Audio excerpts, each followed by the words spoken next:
good afternoon, good morning, good evening, depending on where you're calling in from. This is Work Life Leader Live. I am Julie Cohen. I am the CEO of Work Life Leader. We are an executive coaching, training, and leadership development organization.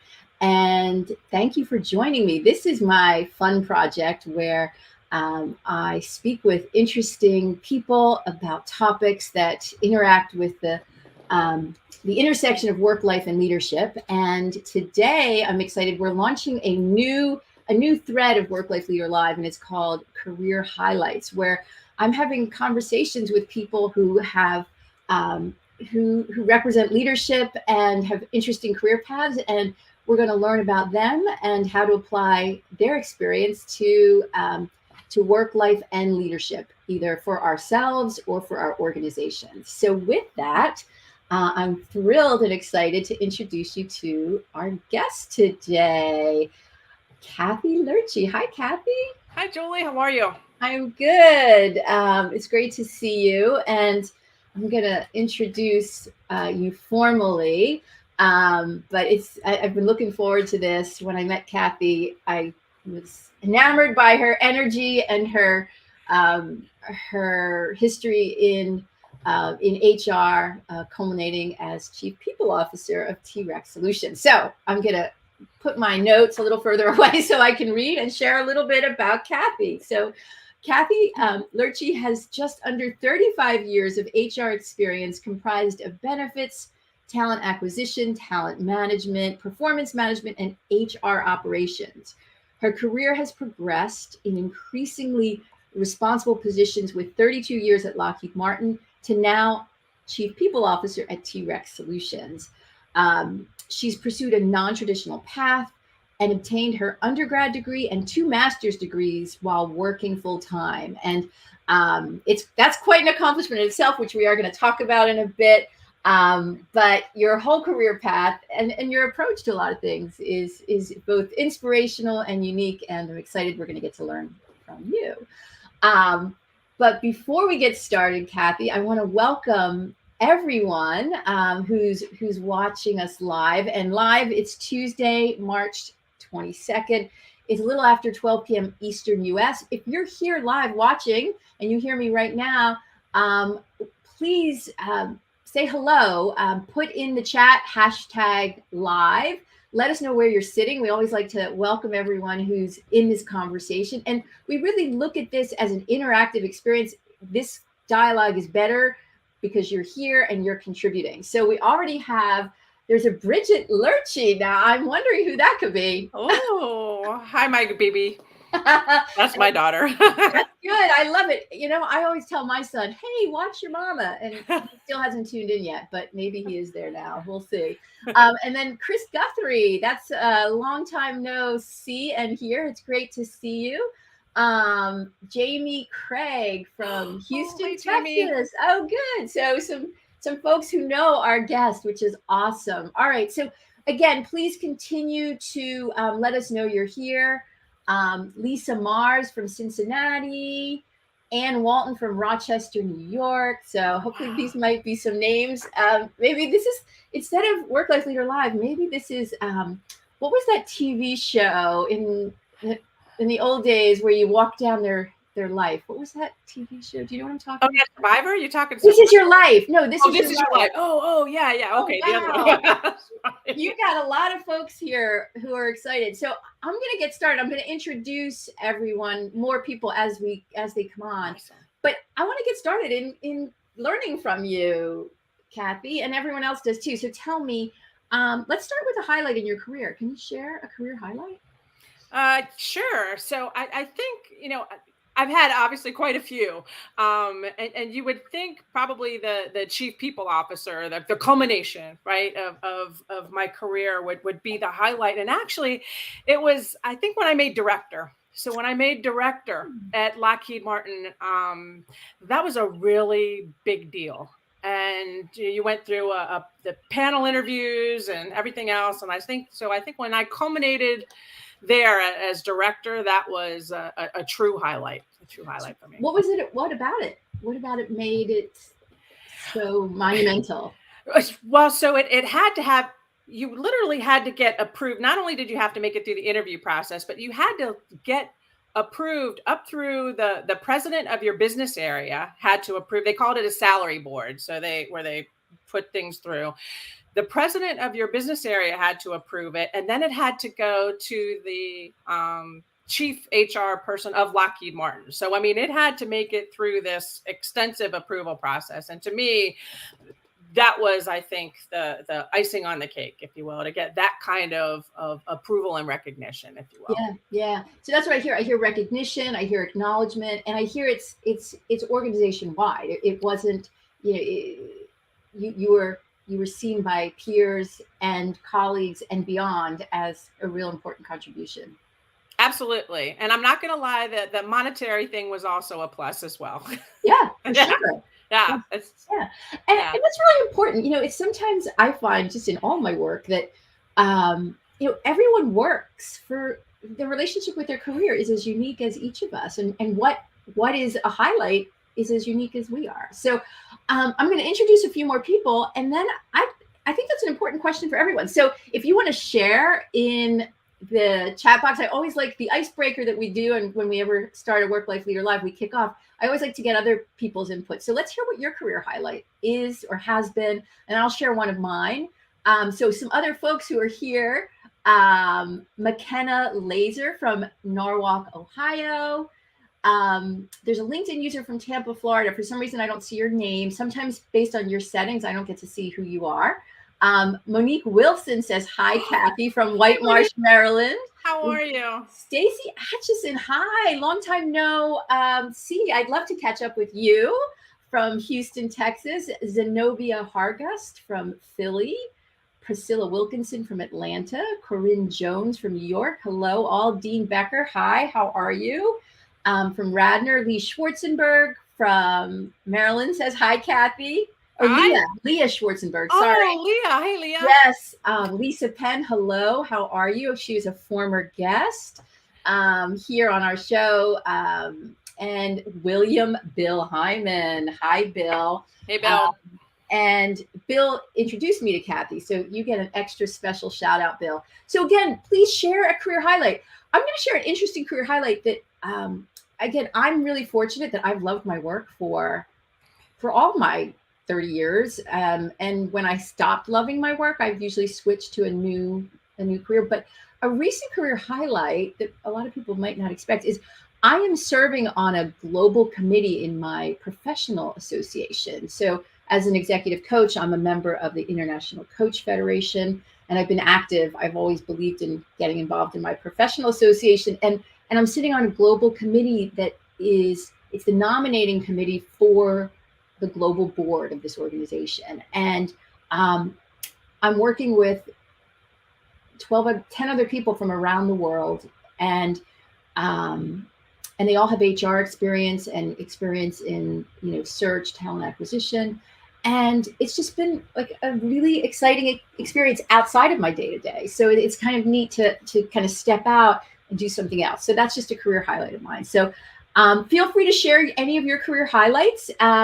And we'll talk about them, but we're going to move on. So, Cathy, one of the things that really excited me and that I was curious about in just your short bio, let alone your whole history, was you talked about your non-traditional path and about getting, your undergrad and 2 masters while working. Tell me about that, what that was like, and kind of impact on you and your career. Absolutely. So I started off, I did do 1 year in college. So I went to the University of Maryland, right out of high school, and did that. And I was a lost child. I didn't really know what I wanted to do. It wasn't the best move for me. So that summer I ended up getting a job at then Martin Marietta, which became Lockheed Martin. And I said, oh, this is great. I like this way better. I can make money. I don't want to be in school. And I actually was a secretary when I started because I could type really fast. And that was my thing. So I loved it. But I realized very quickly that, I wanted to make more money and I wanted to move up the career ladder. And they really did have for positions that I was interested in. And by the way, I mean, back then it was personnel. And I Yeah. looked over and I said, that's what I want to do. And you had to have a degree to go into that profession. And I realized very quickly, okay, you need to get your butt into school. So I started going at night. And, by this time I'm married. I've got kids. I was just doing the nighttime thing. I was at the kids' games, and Bridget will remember. I mean, they were in their games, and I was in the little lawn seat watching the game with my book and the highlighter, and I was just studying and doing my thing while taking care of the kids. And then once they went to bed, that's when I would do my papers and everything else. But it was a long road. That was a lot of years of doing it at night. And I just realized once I got going, and the beauty of that actually was the fact that the company paid for my education. So I appreciated it and was able to apply real time that learning. And I just went through and just kept going. I kept going. I stopped at PhD. I couldn't do it anymore. I said, I'm done. But it served me well. Right. So two master's degrees after your undergrad degree. Yeah. Awesome. So it's interesting. So you and I were talking before we went live about, the issue of degrees, higher education in general, and how, how hiring is impacted, but whether one has an undergrad degree, graduate degree, and kind of there's some taboo in a lot of professions. If you don't have an undergrad degree, you can't even step into the door. How does that affect you and in your role as chief people officer and from a personal standpoint?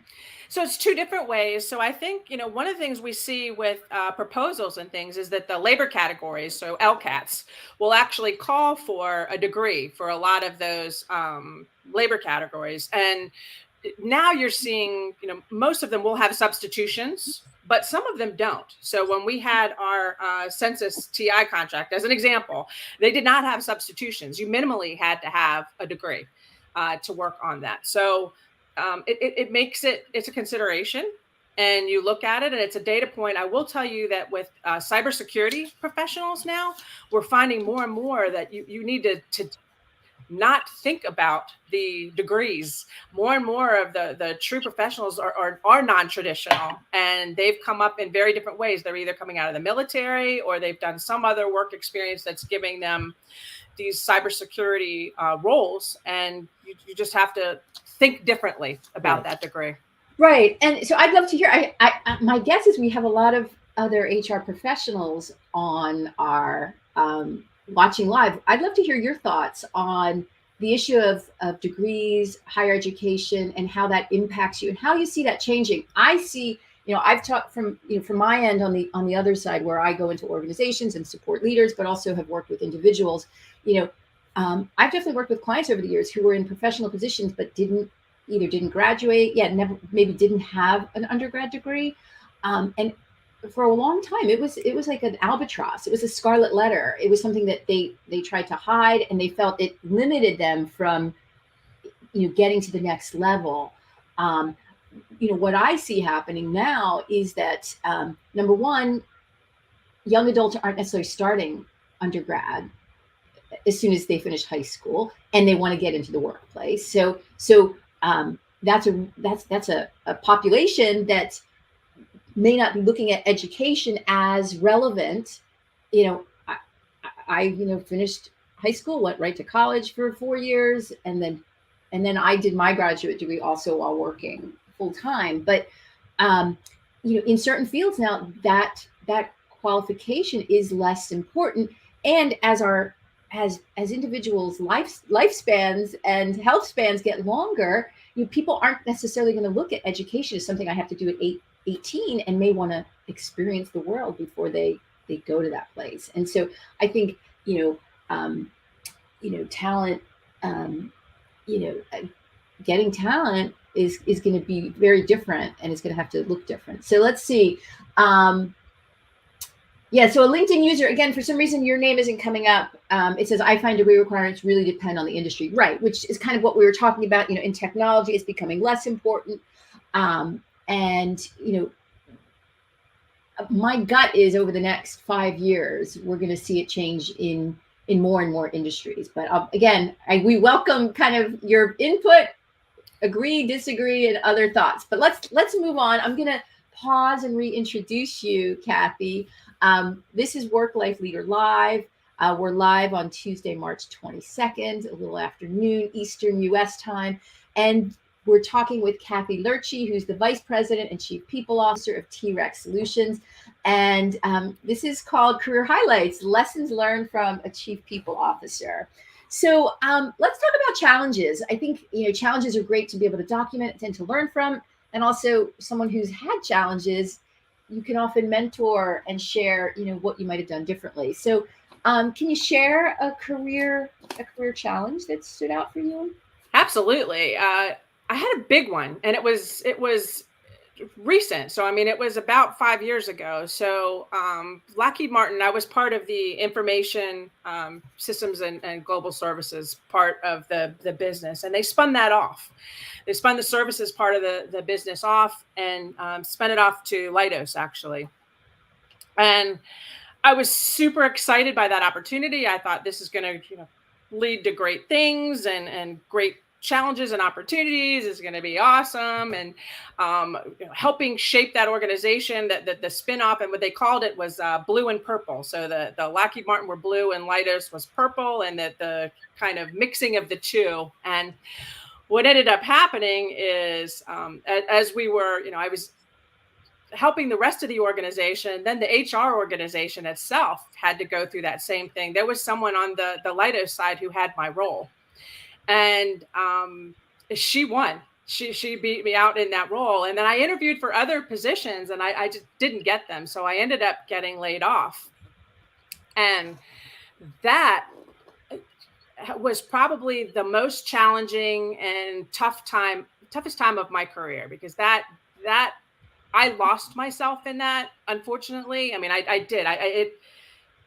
You spend 32 years with a company, and then you get spun off, and then all of a sudden you don't have a job anymore. And you've got to go interview in other places and establish yourself all over again. And I had not done that. I had interviewed within a company and stayed in that company, but had never gone out. And that was really, really hard. And I lost my juju. Yes. And we're going to talk about that and how you get it back. But so what did you do? Like, so, so you were back out on the market for the first time in 30 plus years, which is a difficult place, for anyone to be. And 32 years that's a long time with one organization. You're a, nowadays you're a rarity. That's a rarity.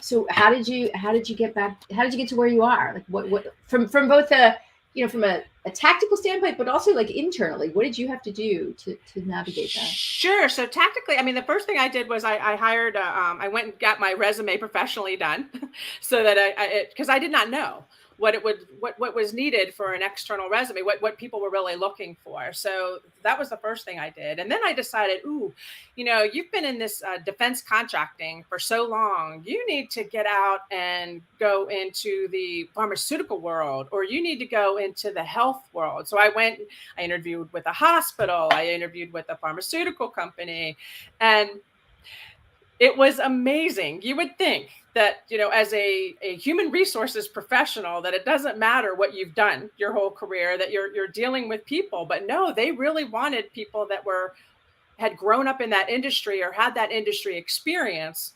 And I mean, I couldn't believe it. I thought, what do you mean? I can manage people. I can do this. And no, that wasn't the thing at all. So I got very fortunate in a friend of mine, a former colleague, said, listen, you need to think about T-Rex. They've got an opening for an HR director. Why don't you interview there? And when I interviewed with them, and then, by the way, I should say T-Rex has a lot of former Lockheed Martin people that work there. And that was, so what ended up happening is in my interview, it was instant connection. They spoke my language. I spoke theirs. I understood them. And it was just instant connection. And when I got there, what helped me regain that juju is that I had that credibility with probably 40% of the employees that were already there. So I didn't come into a brand new organization with nothing. I mean, they had worked with me before. They knew, if not personally, they knew my experience. So yeah. So you highlight a challenge, just a career path challenge when your whole history is in one organization or one industry. You can get pigeonholed, right? So and that's what you experienced. And it's interesting how you highlight that feeling at home, speaking the same language when you got into to your current role, because there were a lot of people from your former organization and in the space that you were familiar watching, familiar integrate involved with. So that's important for both sides of the fence is what what do people lose if they're only looking at people who have a certain path. But on the flip side, you bring a wealth of knowledge, and just like your current government contracting was attracted to all of your experience, pharmaceutical and these other healthcare industries, they're looking for the same thing. So it's such a challenging place when you could easily fulfill that responsibility and that role regardless of the industry, but the decision makers aren't seeing that. So that's so let's talk about your juju. How long did it take to come back? That was the tactical side. You did the search. Yeah, I would say it probably took. So I was looking for my job. It took me 3 months to find the job at T-Rex. So so that 3 months, that's juju lost. And then probably 3 months then once I got into T-Rex to kind of get myself established and really gain that confidence back. So probably 6 months in all where I was not probably at the top of my game, if you will. Now my house was spotless in that 3 months. It's funny. So from standing here on, outside of your search and your challenges and, 6 months going from, first of all, 3 months to getting a new role and, a senior HR role, is a really quick search. As impressive. So, when you really felt like forever. Felt like forever. Going from being let go to new role in 3 months is very impressive. Now, again, you're used to going from role to role to role. And, a lot of people, their career path ends up being, I'm in a job and then I don't leave until I have the next position. But for people who, who their employment ends unexpectedly or even planned, but they weren't planning for a job search, to get up and rolling and have an offer in 3 months is a very impressive search. So kudos to you. And then to kind of get back to your energy is really important. So we have a comment, a great question from Bill Hyman. He says, I've always admired Cathy's resiliency. I would love to hear more if she has a certain approach to perseverance and grit. Oh, Bill, that is not a softball, is it? I think I have a little bit of charger in me, so that you take the bull by the horns and you go. I'd rather jump in with both feet and kind of test the waters. That doesn't always serve me well. There's times when I probably should sit back and think about it, but I am impulsive and a definite strong E. So I think out loud. I act quickly. Things move. So I think that's what gives me that perseverance and grit. And then I hang in there. I don't want to be defeated. So I'm also fiercely competitive. And so I think that helps in terms of, I do not want to be defeated. I want to be the first one done. I want us, to be successful. I want everything to go. So I think probably that is what has served me. Well, I love hearing your self-awareness and knowing what motivates you, and um, they make you who you are. And what Bill is seeing is perseverance and grit. You're like, it's competition. I want to achieve. That's my guess is those are core values of yours, achievement and acknowledgement, and um, making an impact on whatever environment you're in. I mean, I am energized by your energy. So there's a comment I missed. Sorry, is it from Jamie Craig? Um, they said we encourage our clients to state equivalent experience required. For example, minimum 7 years of professional experience, at least 3 years of leadership experience. Yeah, so that just goes back to that question we were talking about around experience, and the issue of degrees. So thank you for sharing that. All right, so let's keep going. And so just as a reintroduction, this is Work Life Leader Live.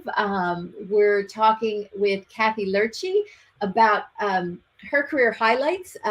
She's currently Chief People Officer at T-Rex Solutions, and she's sharing lessons learned from her 30-plus year career in human resources.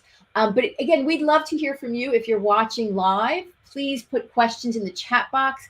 Anything that you've heard so far that you're curious about, or something that struck you. We love your comments and questions. You can ask anything, or just share your thoughts by posting in the comments, and we will read them on live as we're talking. So I have so many questions for you, but I do want to talk about, because you shared with me, and this obviously has been very important to you. You have a son who is in the military. You've worked obviously, in the defense industry. So tell me, how does having a child in the military change your perspective professionally? I'm sure it changes it personally, but and you can share that too, because this is Work Life Leader Live. So we want work, life, and leadership. But I'm just to share with us, if you would. Sure. No, I'd love to. Yes, I mean, I think it's important to know. I mean, when you've worked 32 years for a defense contractor, I mean, and the tagline is "You never forget who you're working for." I mean, those were your customers, were your military. So I've always had a strong appreciation for military. And in fact, my son was a lost child as well. And so when we were talking through kind of paths to take, we came up with, have you thought about the military? There's a lot of great benefits and things that can work in your favor with that veteran status. So now, as an employer, I am more drawn to the veteran kind of activities and things that are going on. I think, when someone tells me they were in the military, I mean, I've always said, thank you for your service, but I truly mean it, just because I know what they've done. And even talking to my son, they don't have a lot of choices in their life. It's like, go off and do this. And he's telling me about his 20-hour days. And I'm thinking, oh my gosh, it's only in the military can you have that, and it's okay. But it's really changed my perspective, I think, more personally, where now I really do have a connection, a more personal connection to the veterans and those veteran causes. And I've always choked up at the commercials, but now I think it's a little bit more meaningful. Yeah. Thank you. And thank you for your son, for having your son, and for his service. Thank you. I'm curious, if just kind of going back on the leadership and work side of this, how have organizations you've worked in viewed veterans, looked at military service, when it comes up on, kind of in job history? So I think that one of the things that now I tend to recognize is that, again, when you think about the degrees and the leadership experience, is that you cannot discount what the military has taught in their leadership training. And so I'll often in an interview or something say, do not forget, and let's ask some questions about, leadership experiences that individual might have had in the service. I think it's something that gets forgotten. So that that's a point. Yeah, yeah, that's great. I'm curious again, we always want your feedback. If anyone watching has kind of unique perspectives, either has served in the military and has had, kind of success or challenges in your career path when you've moved into the civilian world, or if your organization has any unique approach to hiring veterans. I know I work with organizations and have had multiple veterans in leadership development programs, and they always add a unique perspective to kind of skills, as well as dialogue on what leadership looks like, and they're often kind of, I see, again, from my perspective, as working with in organizations as an external resource, they're often, once they're in the organization, their trajectory has been, again, from my subset of experience, has been a pretty fast trajectory, rising trajectory in leadership. So it's been good to see. So let's talk about work-life balance. Again, my company is called Work Life Leader, with life in the middle, and that's been something that's been important to me from even before when I was in human resources and worked in HR for management consulting. Our talent, we're traveling 80 to 100% of the time in high intensity jobs, and kind of that intensity always impacted, retention. And so part of my responsibility was to look at how do we address losing top talent when, in such a high stress environment and with a lot of demands personally and professionally. So my career has evolved around the intersection of leadership, professional effectiveness, and work-life satisfaction. So again, I'd love to hear from the personal side and the professional side. How have you navigated kind of work-life challenges, or what have you, or what have you seen as kind of the biggest challenges?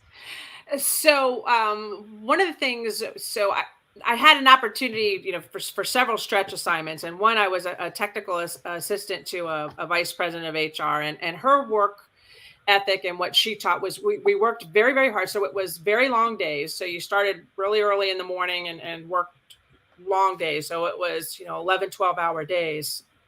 But during the week, and when you left the office, you left the office. So you separated it. So you worked hard and you left it, my words, you left it on the floor. So then you walked away, and you didn't bother her in the evenings, and you didn't bother her on the weekends. And it resonated with me because I thought that allowed me that separation, because, and now, of course, that worked very well. But now that we're working from home, there's that tougher separation, because now you're always, they're the same. You're in both situations. And their exercise is my savior. So I do exercise pretty religiously and get out for walks. And during the day, I just break it up. I go. I know when my stress level is getting high, and I need to get away and literally walk away and do something to kind of get back into that headspace that I need to be in. So it served me well. Yeah. To work it Well, what you highlight kind of the two ends of the continuum of this issue, this subject, this topic that's been kind of always present for the last 20 plus years, is the difference between boundaries, kind of the separation of work and life, and then integration. And this is one of my, I get on my high horse here, is that neither one is, there's not a right or wrong. Some people want that integration and some people want the separation. And so, it's fortunate, what served you. And it sounds like it's been, with the first person, there was a clear boundary. And currently now there seems like there's a lot of, you take your walks, what you need to do. What about from an organizational standpoint? And let's talk about return to office. Is that happening? What's going on current state? I know you're in, I'm in Philadelphia, you're further south in the DC, Baltimore region, just around the US and around the world. This is now coming up, the old RTO, return to office. Is it happening? How's it happening? What's going on in your realm? Yeah. So is that a public one or me? Oh, that's you first. Okay. Then we'll bring it to the public. Let's hear your wisdom first. Perfect. So we're not going to return to the office. So we have made that decision. Yeah, we are. Now, having said that, we will still have some kind of office presence, and we do have a small population that the customers require them. So we do have intelligence communities, so they have to be on site. But so we have a small group that is currently in the office, and then the rest, there's no real return to office plan, which is interesting because I think that we proved that we could work very effectively from home, and overwhelmingly, we did focus groups with our employees, and they're like, no, we're happy. We're doing what we need to do. We like being at home. The stress of commuting to the office and getting there, especially in this Washington metropolitan area, anybody who knows the Beltway knows it's very stressful just to get on the road. They're enjoying, and we're getting more out of them because that hour that would be commuting is now spent working and not tense the moment that you get in. But I'm sorry to piggyback on your other one, that what we're focusing on though with them now is wellness. We have way more wellness initiatives where we're focused on individuals and their well-being. Yeah. Which again, that's happening, kind of organizationally. I've seen the uptick in people seeing we've got to take care of our talent. I think a lot of HR folks have believed that for a long time. Yes. Unfortunately, sometimes the budget didn't necessarily follow that. But I think we're going to be seeing that organizational shift of investing in the whole person is really important. We just got another hello. Colleen Dilly said, hi, Cathy, great job. Oh, hi, Colleen. And definitely want to hear any more questions or comments that you have for Cathy. We're going to start wrapping up soon and kind of look about kind of final wisdom, lessons learned. I like to call them big rocks, the takeaways. But, I guess what I just want to go back to that, return to office, your decision there. So it's great to hear that, you this was driven by focus groups and, with a lot of input from your talent. I'm curious, were there challenges with that? Anything else that came up, with those decisions, or was it a smooth process? Well, no. So the challenge is you've now got a facility, full of desks and equipment and what you do, and a lease. So those are the challenges that we're working through now. Is how do you handle kind of that transition, if you will? And then we did have a few people. There's some folks that like that interaction. So you just cannot deny in-person connectivity.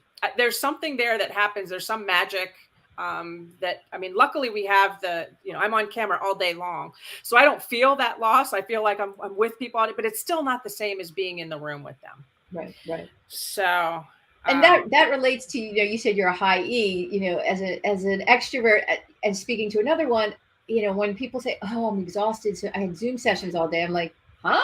What's that? Like, give me more, and, the more I get to talk to people, the more energized I am. But, there's a lot of people who aren't necessarily like us. And so, that does drive, productivity, engagement, happiness. And so, kind of going fully remote, will have an impact, on some people if it's not aligned with their preferences. But, it sounds like, you guys made the decision of what most people wanted, which is exciting to hear. So we have a great question. Actually, this is a great question that leads us into our wrap up. But So Bill Hyman asked if Cathy were to speak to her 27-year-old self. So think about 7. What career advice would you give yourself? Awesome. Geez, Bill. Bill should be interviewing. We should have had Bill as a co-interviewer. He would be good. Well, he did that for years too. Yes. So it'd be perfect. So I would tell me, just keep on doing what you're doing. Keep learning from others. Don't be afraid to take any of those assignments, which you haven't been, but continue to reach for the stars, if you will, and just keep it up. You're going to be okay.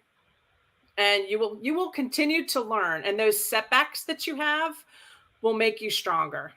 Yeah, that's because you will have them. Yeah, for sure. That's great advice. So actually, let's do this as our before we do the summary. Let's do this Bill's question. Bill, kudos to your question. Let's hear from other people. If you're older than 27 and you're watching, what career advice would you give to your 27-year-old self? I'm going to share mine because as you were talking, I really remember where I was at that age, and I was insecure. I mean, I did well in my jobs, but I was always nervous that I was going to mess up or, drop the ball or something. And I think I was shy to kind of state my opinions around more senior people. And so my advice would have been to myself would be, share your thoughts and learn how to do it in a way that is both comfortable for you and that you're heard more. Now I can't even imagine that 27-year-old who didn't, speak up all the time, but that's something that I think I would have served me much better back then. So cool. All right. Let's see. We're getting a couple. Jamie Craig says, ask for what you want. The worst someone can say is no. That's for sure. That's great. So share some more. It'd be great to have them. And now let's talk about kind of the takeaways. As you look back, and I know you still have a robust career ahead of you. So we're and that's a topic that I'm very passionate about is our career span. And no longer, I think, people will be retiring at 65. Like, I think that's going to be a thing of the past, or at least stopping professional engagement. It may not look like full-time employment, but retirement, I think, is going to be a word of the past within the next 5 to 10 years. But with that, that's another topic and another Work Life Leader Live episode. What are some of the, what are some takeaways, as a leader, as a professional, as a human? What are 1 or 2 of your biggest takeaways as you reflect back? So I think you have to recognize that you yourself are constantly growing, and as a leader and as a person. And I have found myself, I've had challenges leading some individuals. I'm not going to lie, where I thought things were going well and they weren't. And you learn from that in terms of taking it in and not, you can't always blame things on the other person. You have to do something that changes your behavior, the way you're interacting or something. So I think that you just have to recognize that we are constantly learning and evolving, and hopefully for the better. That's for the better. Yeah. Well, that issue of personal accountability and responsibility, I think, is really important. And it is hard. I think it's really hard. Who wants to hear that, right? Right. It takes self-awareness and maturity. Saying it now and hearing it, I was like, yeah, that's really important. But I don't know if I would have, 30 years ago, 25 years ago, been able to do that. So thank you so much. So we got a couple more before we wrap up. We got a couple more great comments from a LinkedIn user who, again, your name isn't coming up, said, be confident and find courage to share your thoughts.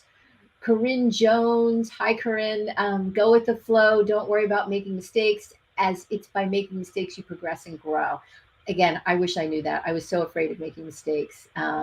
Detach your emotions from the decision you made. Really good. And Bill Hyman says, show interest in others and truly be open to feedback for your own development. Yeah, I'm fortunate. My first boss really helped me with that. And her feedback from me in my first job still still sits with me today. Awesome. All right. Well, Cathy, before we wrap up and say goodbye, this time goes so quickly. If people want to, it sounds like a lot of people may know you already on this call, but if someone wants to reach you, what's the best way for them to get in touch with you to talk more?